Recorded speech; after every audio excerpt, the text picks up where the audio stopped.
Mais cela dit, si je peux juste... moi, c'est exactement ce que je trouve intéressant dans un festival. C'est de... Enfin, même dans un concert, c'est d'arriver pour voir un groupe. Et puis, tu te dis, bah, les groupes avant, je connais pas. Mais en fait, moi, j'adore arriver en concert et ne pas connaître les groupes. Ne pas les écouter avant et juste me prendre ce qu'ils me proposent en live. Et souvent...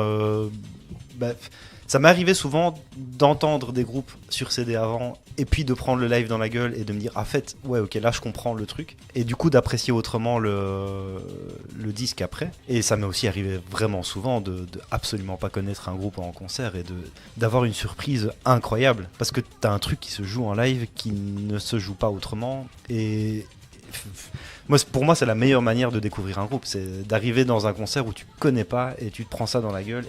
Et ça peut être périlleux parce que si ça se trouve, le groupe est pas dans un bon jour, si ça se trouve, le son est pas bon, la gestion est bourrée, bien sûr. Il y a une guitare qui marche pas, il y a un ampli qui a cramé. Enfin, et le temps, on sait que t'es plutôt un pessimiste. Mais... non, mais alors c'est clairement la fin du monde, c'est après-demain, les gars. Il y a une webcam qui freeze. Non, mais. Le live c'est bien, mais il n'y a rien de plus aléatoire qu'un live. Ah bien sûr, oui, mais c'est là aussi que c'est pas tout à fait vrai non plus. Ouais, non, je suis pas d'accord.